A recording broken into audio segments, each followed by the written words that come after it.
The first topic that we're going to go into is the Pentagon pledge. We're going to talk and tell you exactly what that is, what Secretary Hegseth is demanding from the press corps. And we're going to talk about how Barry Weiss is now running CBS News, the people behind that, David and Larry Ellison, what are they up to? What are their plans going forward? And Anna is going to talk about job losses, including or especially at Amazon, and what is driving that and the role that AI is playing across the economy. So I am super excited for this, and you're in for a ride. All right, so we're going to start with the Pentagon pledge. Thank you, Connor. So what you're seeing right now is a list of everyone who signed on to the pledge and everyone who hasn't. And as you can see on the right, there's a whopping one organization, One American News. What exactly is this pledge, and what is Secretary Pete Hegseth asking the press corps to do?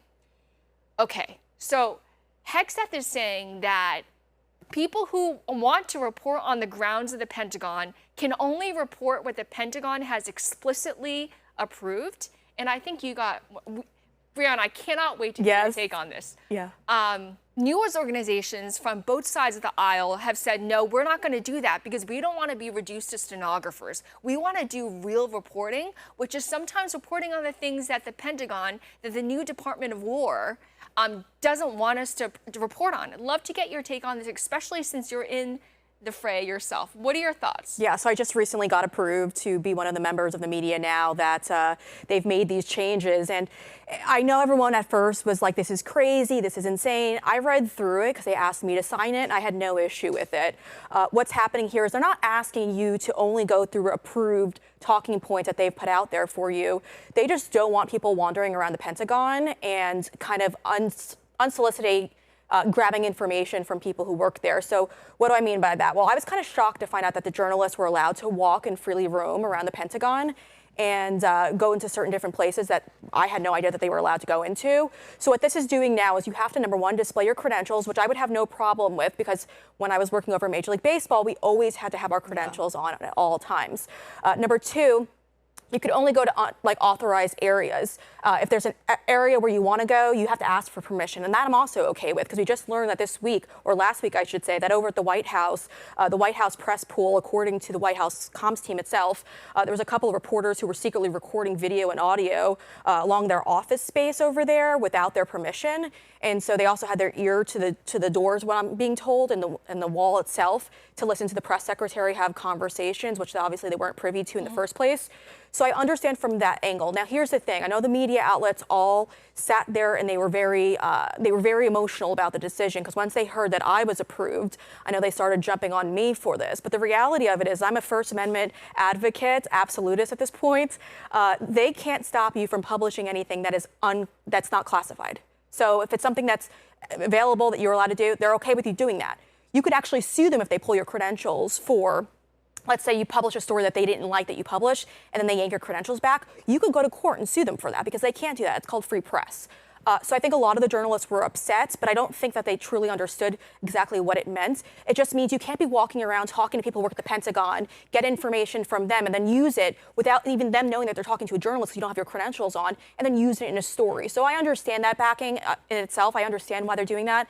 And the comms team, these people aren't evil. They're not trying to control the messaging.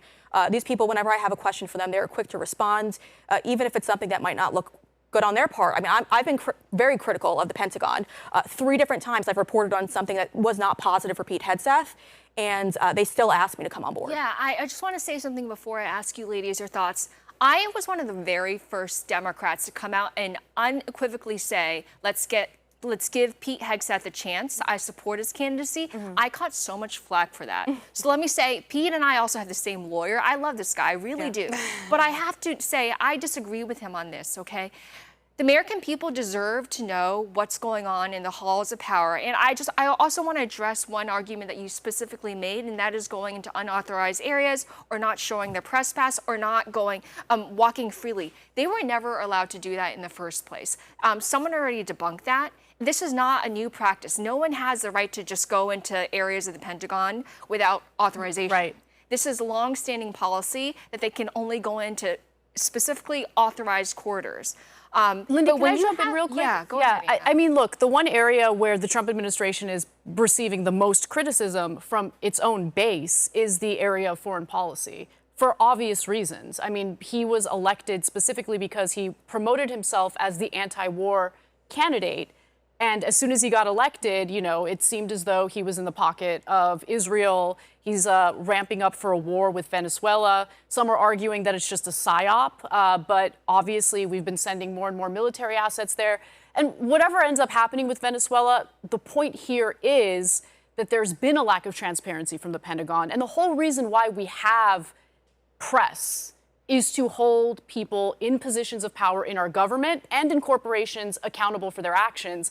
I feel that this is a power grab and a way to essentially shut the press out from being able to report on what's happening in the halls of power, particularly in the one area where the Trump administration is getting a lot of pushback from his own base. Yeah, can I jump on that? So ultimately, the corporate media for a very long time has not been the pushback when it was the Biden administration. No, it hasn't. It's been very much in favor of the war machine. You're right. Well, and when Lloyd Austin went missing for, I think it was over a week when he was having the surgery, not many people pushed back on that. And Nobody I thought that was an absolute And they should have. And they should have. Right. I think that they're going to have access to what I was told is they're going to have access to appear remotely at these press conferences and still get to ask those questions. And they could also apply for guest passes as well. So they could come in one day if they need to and still go to the Pentagon. So they're not totally being blocked out in that sense.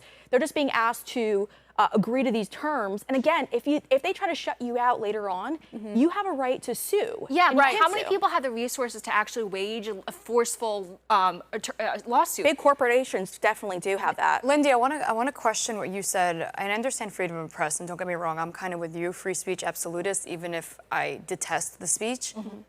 But at what cost when it comes to Pentagon? And I know you said that they can't publish anything classified, obviously. But my whole thing is loose lips sink ships. And if something gets leaked that will cost America's safety, at what point do you draw Emily, the line? that question was for me, right? So let me address that. Right. News organizations, by the way, like the Wall Street Journal, which is a conservative bastion, one of the most well-respected publications on the right, they have said if something undermines national security, if there's an ongoing military operation, we're just not going to publish it. That's long. Just them. No. That's everybody. That's NPR, CNN, that's Fox News, that is Newsmax, which I regularly appear on. I'm actually really proud of Fox News and Newsmax for taking a stand. Because Pete Hegseth, let's remind folks, he was a Fox and Friends weekend host. Yeah, this is his person. Yeah, but why do you think that these news networks are entitled to that information? For Fox Because News it's the to media, say, and we live in a country where the First Amendment protects freedom of the And press. nobody's The gonna only leak reason it? why it exists in America because they is have to hold our already- government they are accountable so- when they're behaving in a bad Anna way. is We exactly pay right. federal I don't think we taxes. can trust journalists to not leak. we don't need to take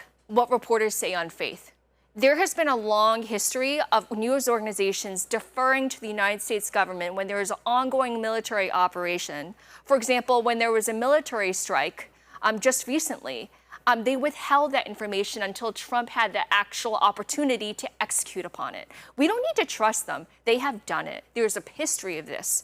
When something is at stake, when national security is at stake, when there's an imminent strike on a foreign nation, they've withheld that information in the interest of the United States. But when it comes to personnel issues, when it comes to, for example, personal conflicts or even Signalgate, which is what happened with the Atlantic reporter when he was somehow added to a Signal chat group, that deserves to be reported. The American people deserve to know.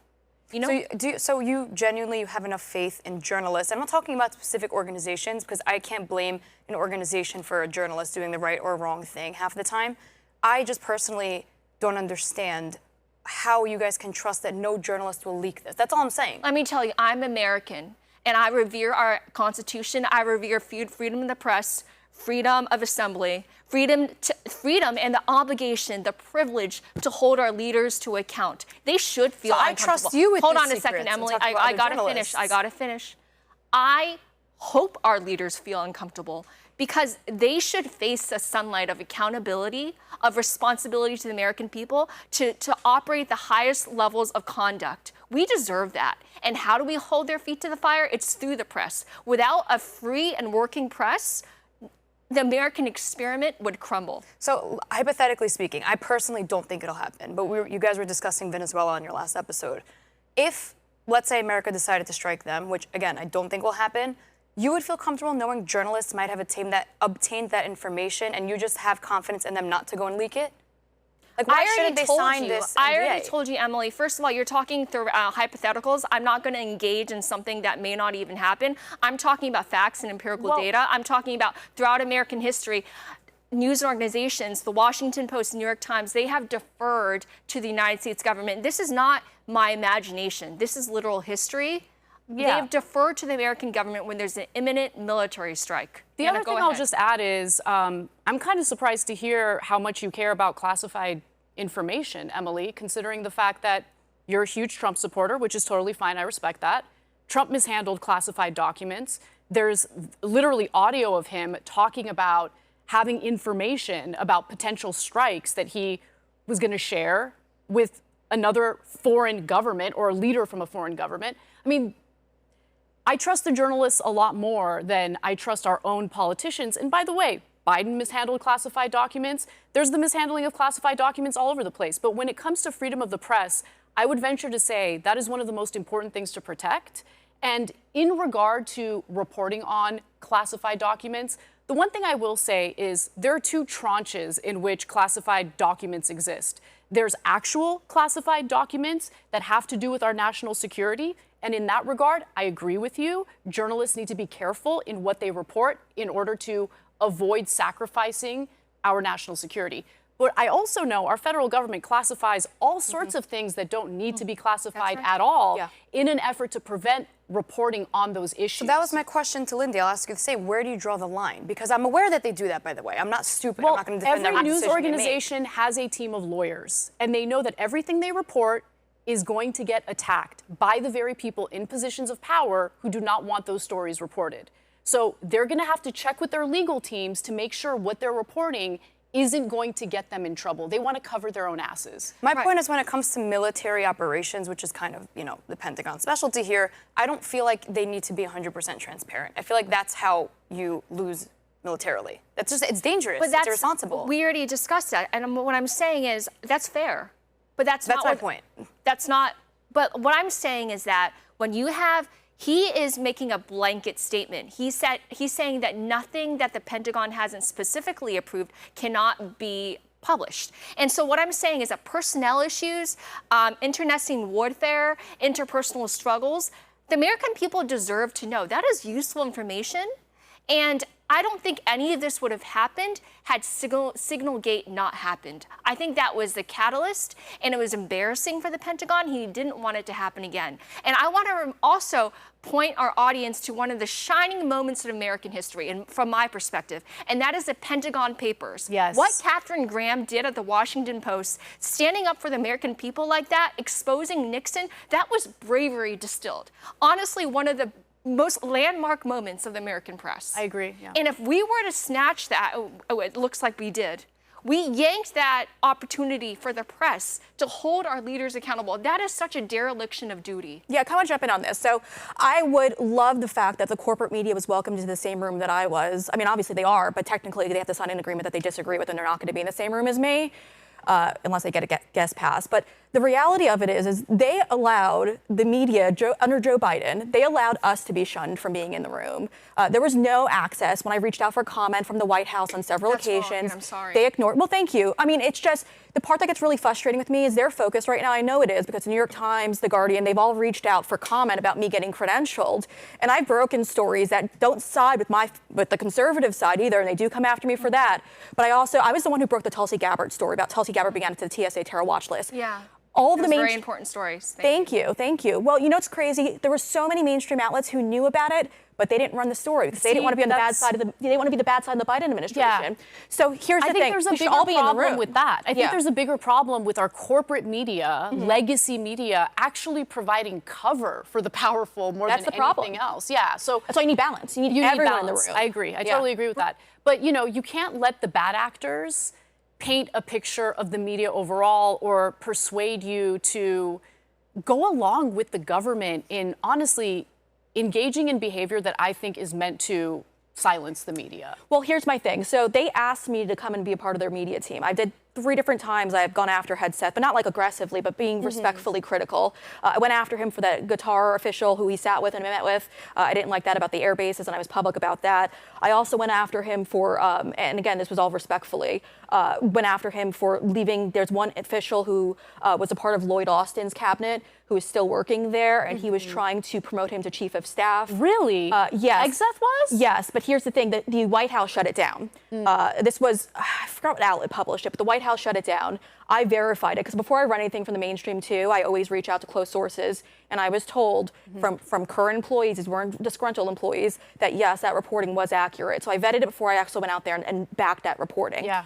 Then there was the other reporting about the 3 leakers, which he wasn't very happy about either. But I truly believe that those people were not leaking, and I've reached out to everyone for comment to get fair and balanced coverage on it. So I was critical about that report. Yeah, Breanna, I read you that. have been doing the Lord's work on that. I've actually been noticing and reporting, and kudos. I'm very proud of the work that you're doing. Thank you. And I think the solution was to expand the pool rather than to reduce it, which is the path that they took. And I also want to say it's due to intrepid reporters like you that the neoconservative project, their desire to conquer the Middle East and to exert regime change, that was exposed because of our journalists, okay? Yes. We didn't just randomly find out about it. It was diligent investigative journalism that got us that intel, which revealed to us that Colin Powell's assertion in front of the United Nations saying that Saddam Hussein had weapons of mass destruction, that was a lie. And how do we know that? It was because we had a free and working press. And that is why I revere it so dearly. We should be doing everything we can to encourage free dialogue and sunlight rather than going the opposite direction. But I am very heartened by the fact that you are in the room. It gives me hope because I know you're not gonna, and you're not going to let them silence you. Exactly. Yeah, no, I'm a loudmouth these days too. Yeah, and I like that. That's what you need in the media. You need people who actually want to hold any administration accountable, regardless of what your own political leanings are. Yeah, you know? and to add to that too, under the Biden administration, I submitted several FOIA requests for information that I thought was relevant to what I believe is a weaponized federal government, and they refused to even respond in many cases. And so I did file several lawsuits, and they're still pending. Although it's a new administration, we're still suing them actively. Love it. Yeah, the Biden administration actually has been just terrible with the press. I want to say that they have threatened news organizations for disclosing that Biden was in cognitive decline. Yeah. So what they did was absolutely reprehensible. But why didn't they speak out about that, Lindy? That's my problem I have with all of them. Remember when he had the card and he had all the names and the photos?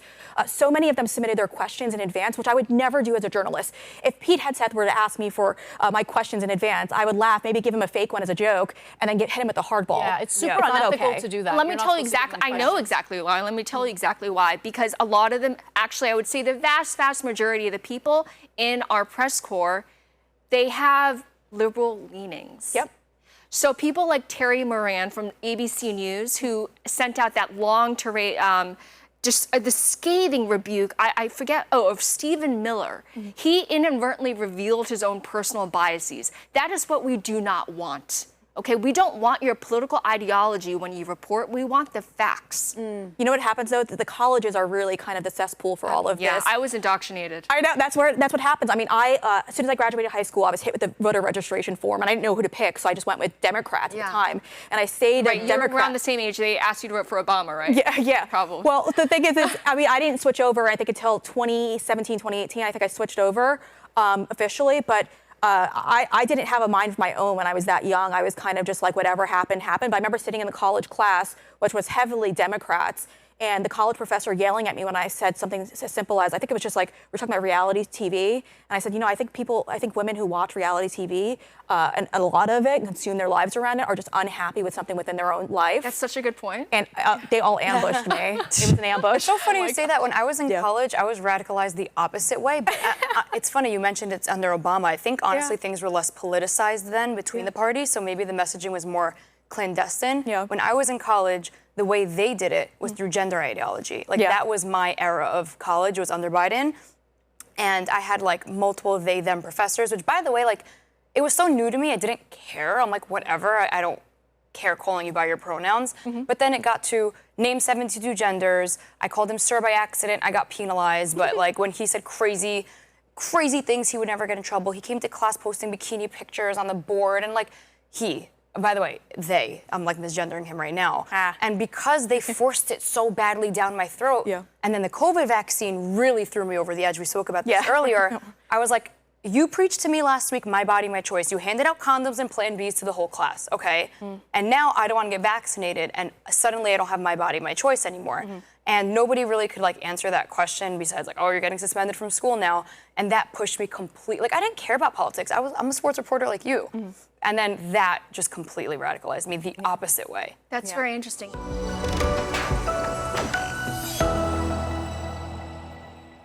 Hi everyone, I'm Lindy Li. If you like this clip, please go to YouTube, look for her take, and subscribe. You won't regret it.